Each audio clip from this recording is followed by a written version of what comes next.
Ito guys, magpapakain tayo ng sariwang itlog para maiwasan natin yung feather picking. Sariwa to. Ito lang.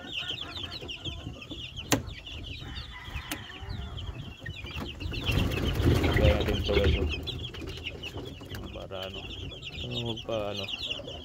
yan yung magpapakalma ila sa init ng katawan, yung sariwang itlog. Wala yung mga sa natin guys, yung feather picking guys. Ito yung ginagamit natin. Diskarte. Subukan nyo lang guys, baka gustuhan nyo. Kasi sa amin dito, yan yung problema dito, yung mag-feather picking talaga at maliliit pa sila. Yan yung inaiwasan natin, sisira talaga yung buntot pag palaging feather picking. Push batch wise sa national, kunti lang to pero daming ito, street breed. So ito yung ginagawa natin guys, sariwang itlog, pinapakain. Ito yung manghinayang guys sa itlog, kasi nakita natin yung resulta, tapos maganda yung resulta. Itlog lang, isang itlog lang to, hindi natin hinaya isang itlog. So pakain natin ito sa kanila kasi malalaki na sila. So gustong gusto talaga nila kumain ng sariwang itlog para maiwasan yung feather picking.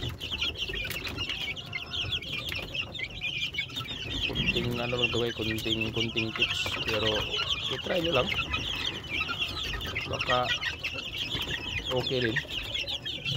Kasi sa akin ito, try ko lang to, nubukan ko lang kasi palagi silang talaga feather picking. Yan talaga yung problema dito sa amin, yung cannibalism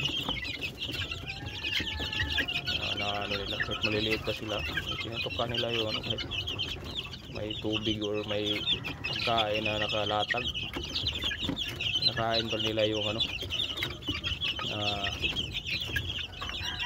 nila balahibo. So yun yung may ng quick pero wala, kainin talaga nila kahit may quick pa. Pero ito yung sariwang itlog, minimize natin yung nila feather picking guys. Lang kada kain, lagyan nila ng 3 or 4 na itlog, sariwang itlog, ilagay sa booster. So pang tuwa sila guys.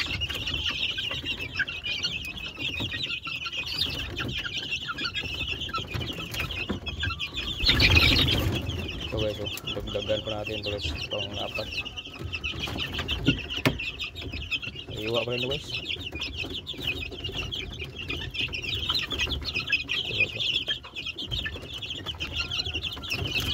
So pang talaga kalma nila sa feather picking.